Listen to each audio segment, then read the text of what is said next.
Hey guys, we're gonna go through a couple matches from a couple of my white belts. It was their first tournament.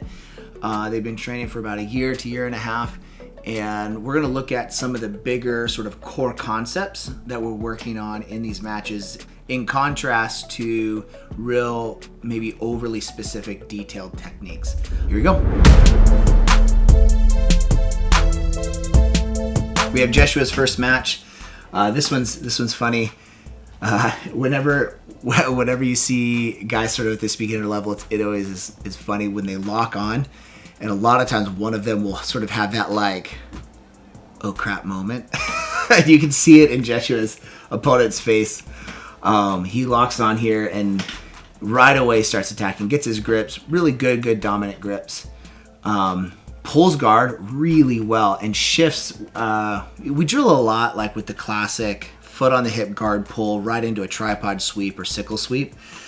His opponent really basically just prevented it by just sitting down really quick and squatting. And what you see Jeshua do here really well is he has butterfly hooks in, and he's working for an overwrap on one side and an underhook on the other side. So you have to control the post on one side, so that the direction that you're going to sweep them, so they can't put their hand on the ground.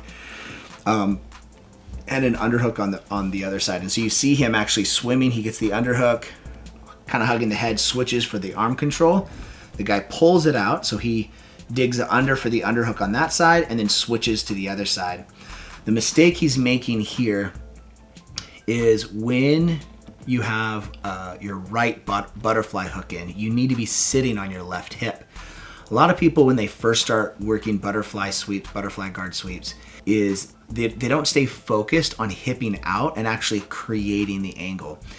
Now you can sweep from here. If his opponent like pressures into him, he can elevate with the butterfly hook and then use the foot that is posted on the hip to sort of kick out that knee to then finish the sweep. But if your opponent isn't giving you that energy and kind of staying in that neutral sort of controlling position, if you're playing butterfly guard, you have to hip out. You have to create the angle to where you can elevate and flip them on their side. And you'll see here, he really is fighting hard, and his foot on the hip is actually preventing him from getting the angle with his hip. And he stays here, he keeps creating the pressure, can't get it. The guy's trying to climb over his leg, so he switches to close guard, fantastic. And then just, the guy is not creating his frame, his space, and I always yell at the kids as soon as they get inside someone's close guard, right? I always yell, grips, posture, and then open guard or whatever, stand or whatever particular guard open they're going to use. And obviously Jeshua's opponent isn't doing that, but he's doing a really good job controlling his ability to posture by that wrap around the back of the head, kind of holding the far armpit. But what you don't see here is as he's holding that, he's digging his hand into the collar, setting up just the classic cross collar choke from close guard. Throws his arm around. Just a beautiful finish right here.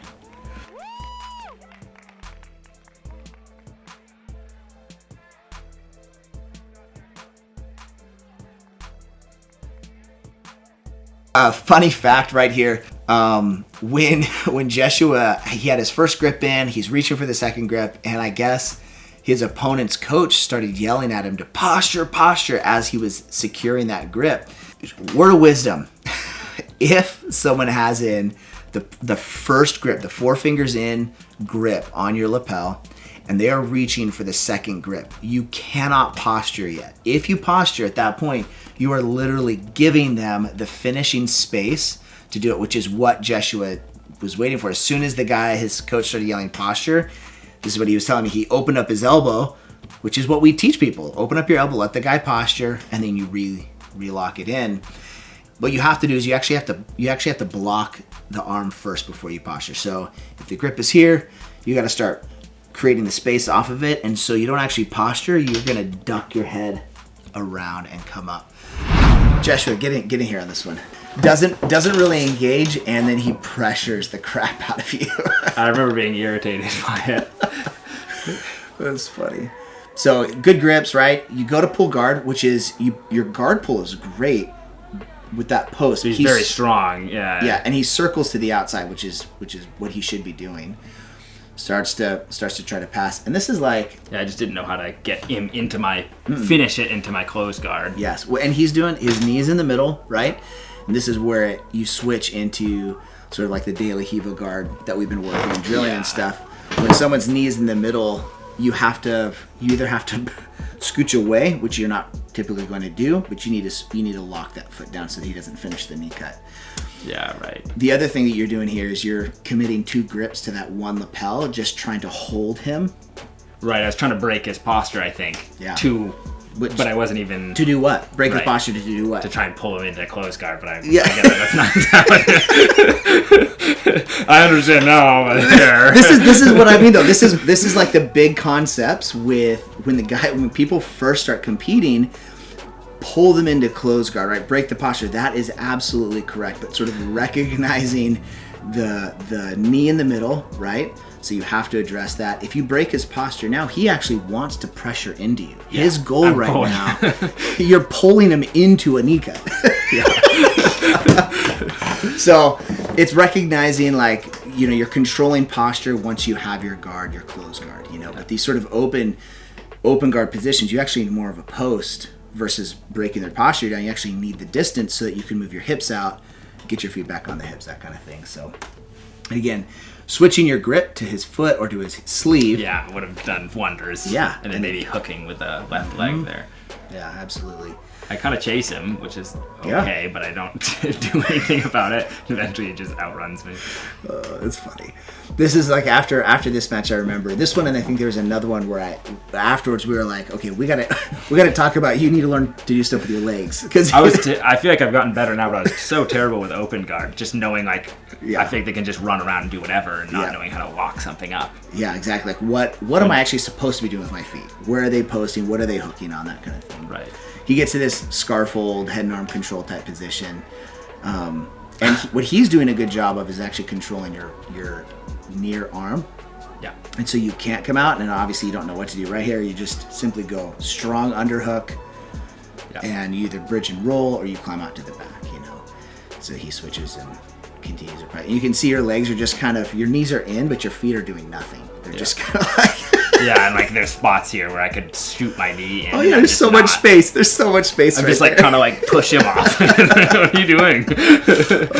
I think at this point we could probably turn it up and hear my voice. I wonder if I'm yelling at you, because I remember getting really frustrated. Yeah. I was just especially later on. I get just so tired, and it's like I think you were telling me to do stuff, and I was just thinking, like, how?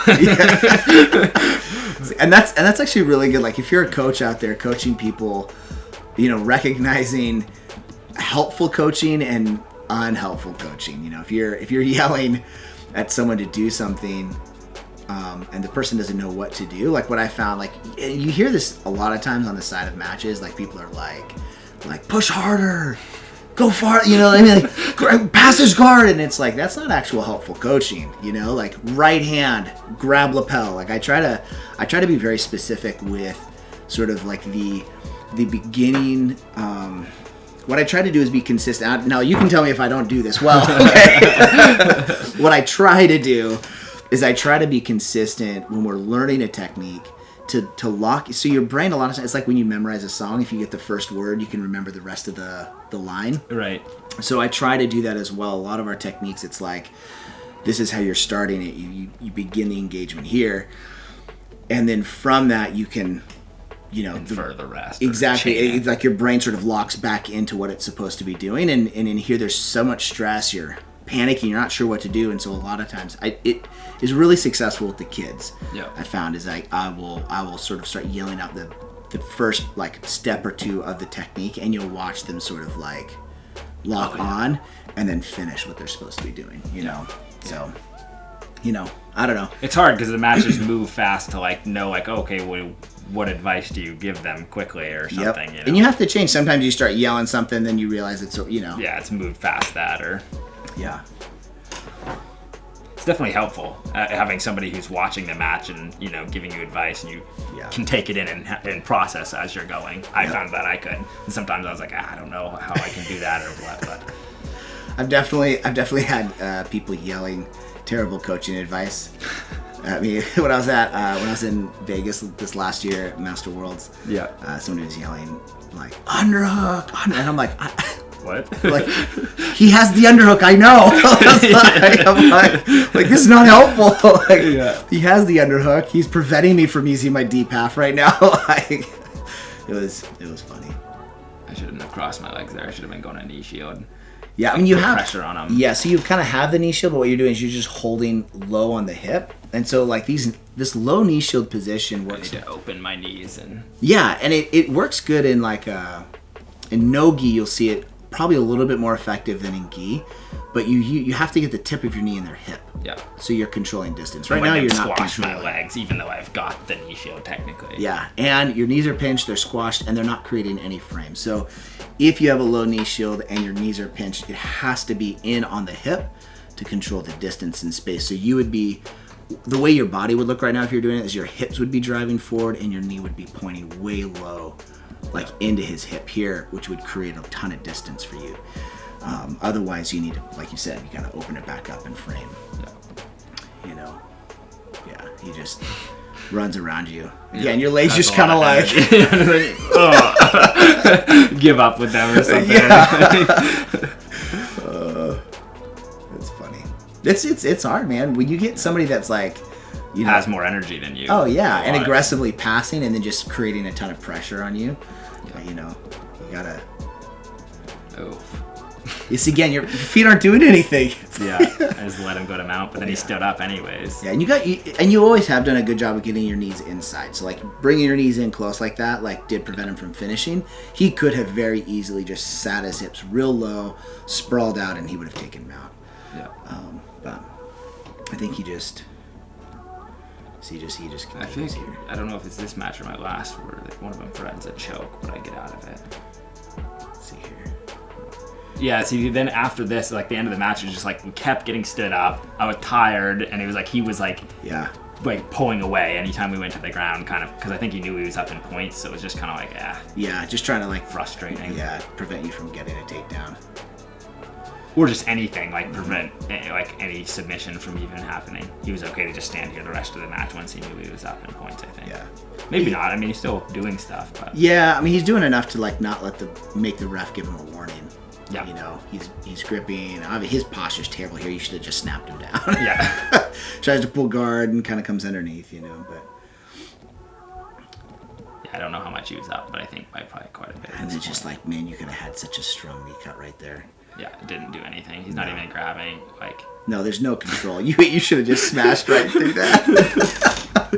It sucks rewatching these matches when you're tired. Like in the moment, you see all of the stuff where you're like, I actually know what to do there. What was I thinking? You know? Yeah, it's been a little bit now too, which is you know, so I'm like a little more aware of things I could have been doing. Yeah, this was several months ago.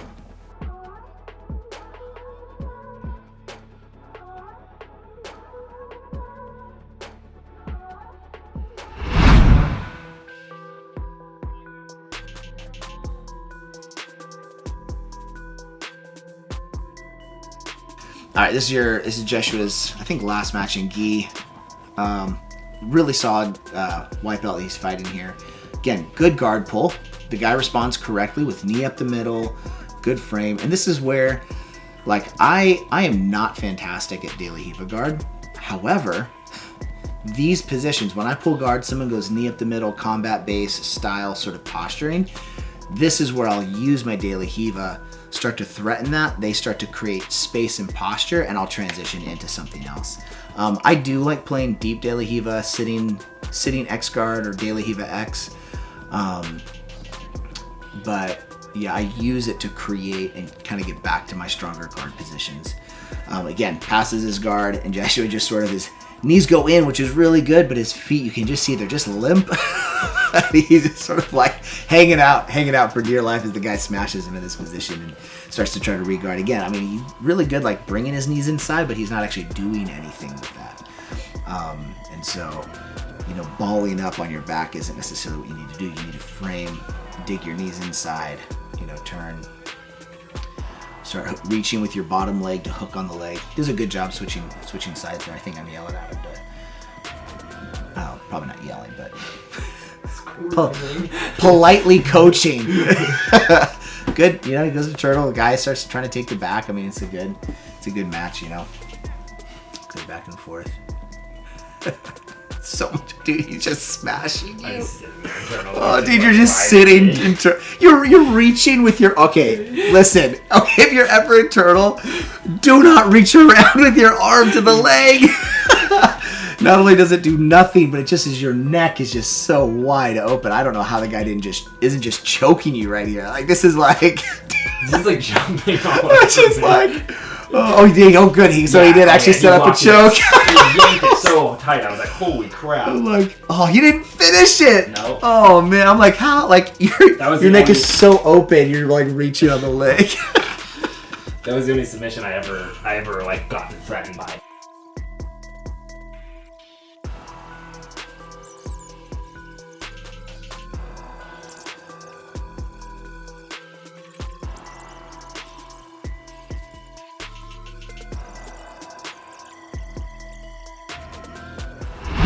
All right, this is Jeshua's second no-gi match. His first one got cut off like right after the beginning, so I'm not sure what happened. But he won his first one, came into this one. You can see his like stand-up posture is just significantly stronger.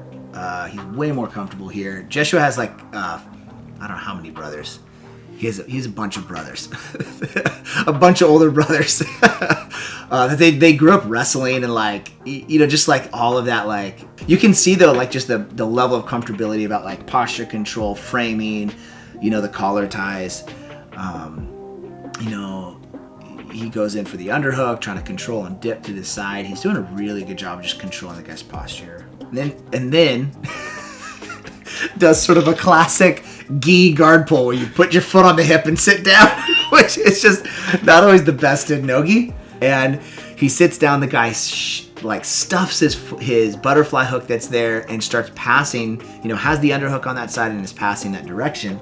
And again, you have to, with your right butterfly hook, you need to get on your left hip. And so this his opponent is doing a really good job moving away from that angle to keep shutting down that angle. And so Jeshua keeps hipping over, keeps controlling. You know, right now he's digging back for the underhook on that side to take him the other way. He uses it just to create that separation, get his guard back, his close guard back, I think, here in a second. But a lot of back and forth. They just keep chasing the same direction. Oh yeah, we hadn't really gone over shoulder crunch position yet, but he kind of starts to do it, creates a little space there. Ooh. Mistake there. Steps over both knees because he freaking laying his legs down, knees in, so the guy just steps over and smashes them together. And he does a good job like getting his legs back out. But, you know, again, this is like where even in this knee shield position, he's just allowing his opponent to squash him together. So if you're in a knee shield, you have to maintain the distance and the control here. He uses it, gets some space, gets his close guard back. And this is where he does a really good job controlling posture and continuing to threaten attacks on the arm. His opponent keeps kind of posting on his armpits, on his body.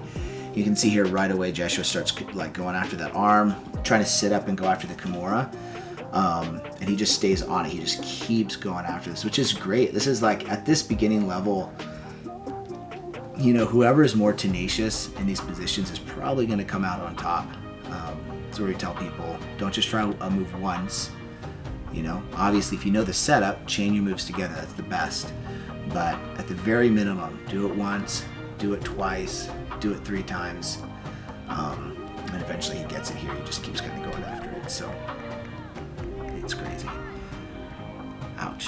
That really hurt. Gets a really good tap there. Awesome.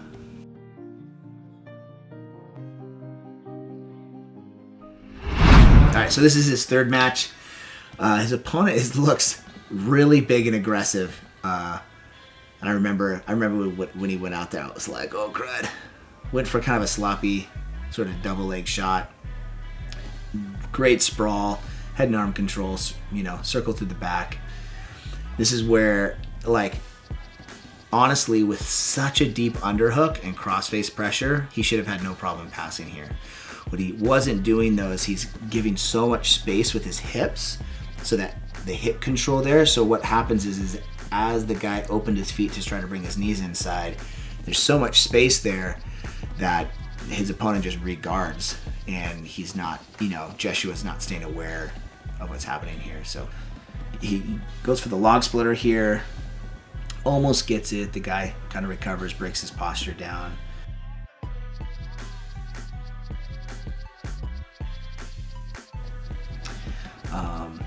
Ref is in the way.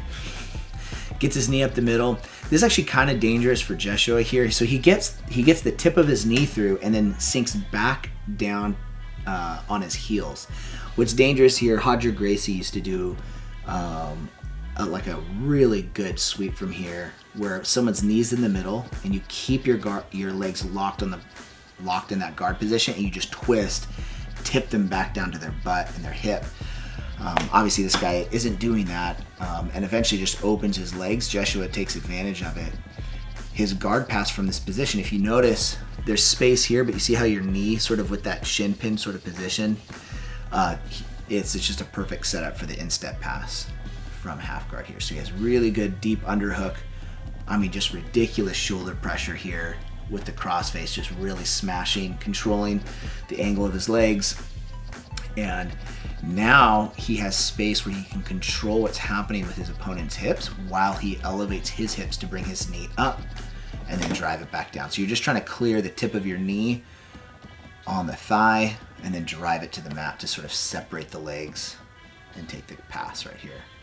So you can see how he just gets the tip of his knee up and then angles and drives it down here. And as he drives down, the guy sort of, common mistake, last ditch effort for a bridge and roll.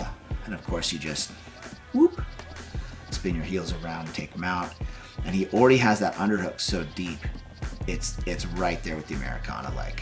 I mean, he had it so deep, he just reached his arm around, grabbed the wrist, threaded it up, and got a tap right away. So really good finish. Boom. All right.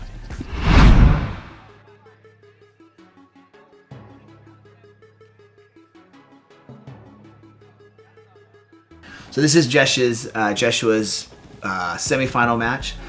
He kind of gets in. This guy has a ton of energy, really good wrestling, and basically he works through these different positions really well.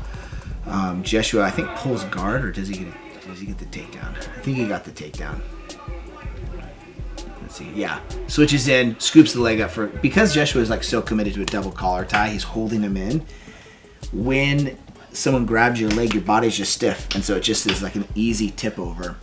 So you really need to learn how to stay fluid and loose while you're maintaining posture control and those kind of things, so you can smash your hip down. Gets the 2 points for the takedown, starts working guard pass, and they stand back up.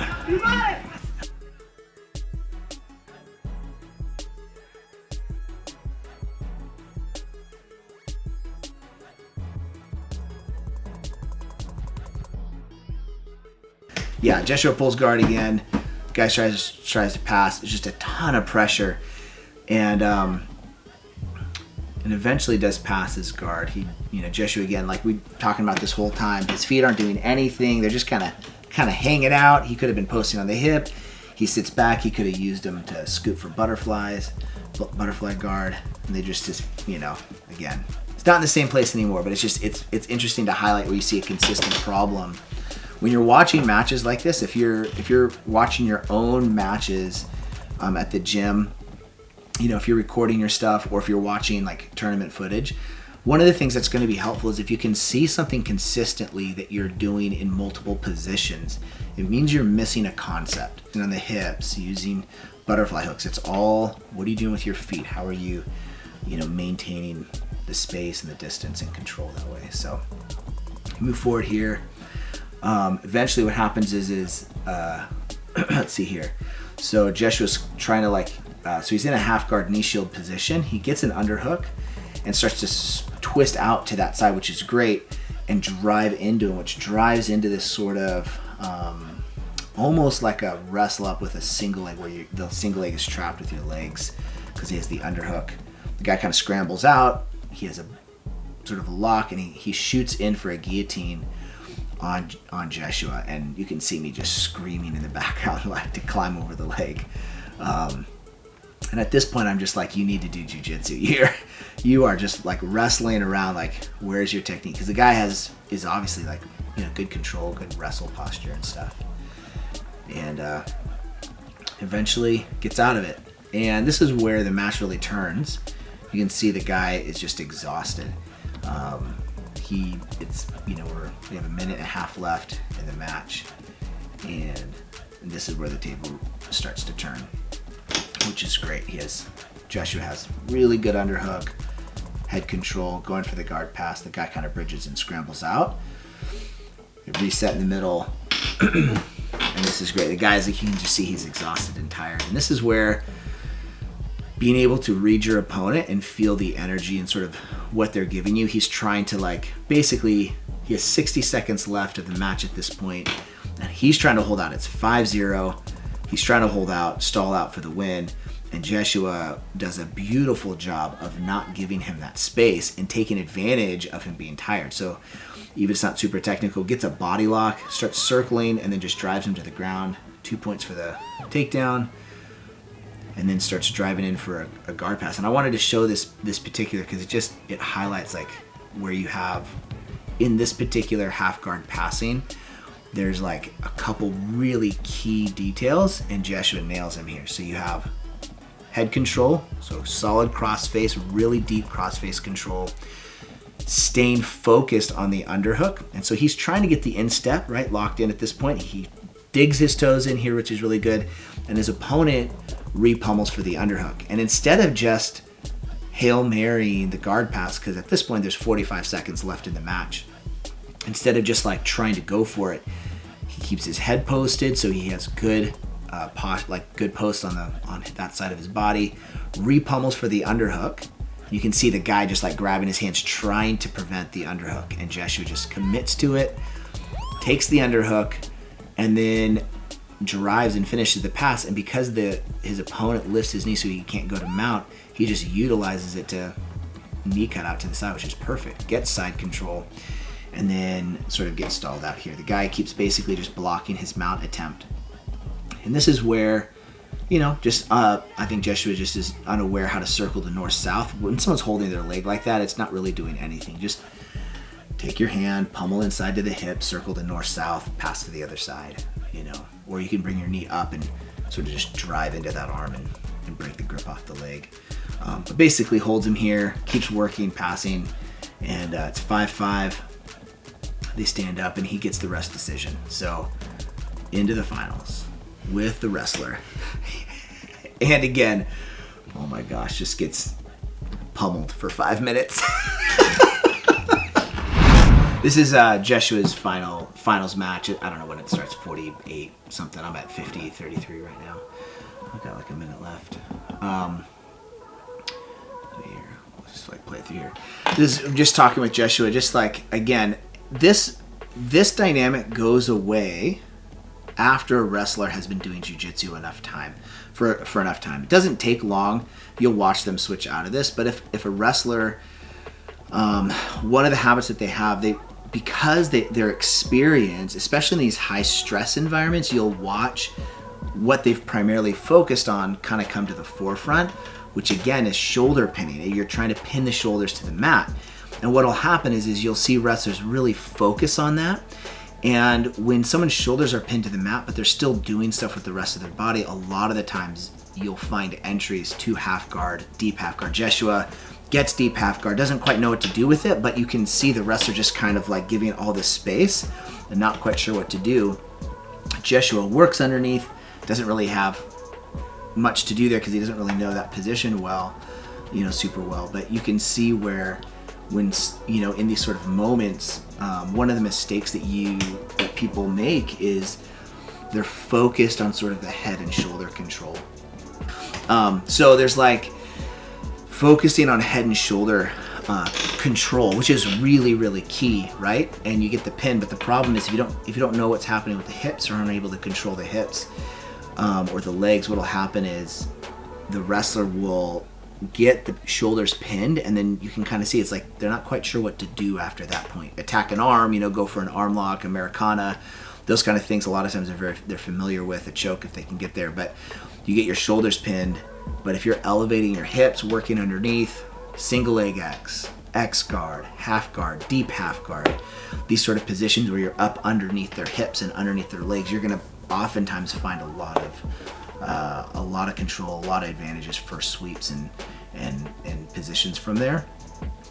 And again, if you're new to jiu-jitsu as well, you have to understand when you're on top, there's two primary places of control: hips, the hip line, and then the shoulder line, shoulder and neck line. So depending on your grips, you're focusing on the head control or shoulder control here with underhooks or cross facing, or you're controlling the hips, and recognizing what's happening with someone that you're trying to pin and control and where those motions are going. So you're controlling the head and arm, head control is cross face, you're switching your other grip to the hip control.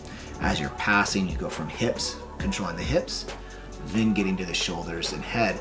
And oftentimes what will happen is beginners and or wrestlers, especially when they're focused on that head shoulder control, they're going to reach for that, and you're going to find underhooks pretty easily.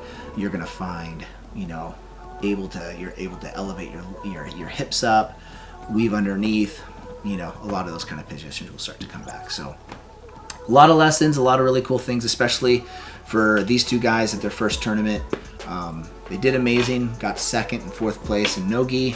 In gi, they did well, won some, lost some, and some great lessons. So, have fun. Like and subscribe, all right? Freaking help us out.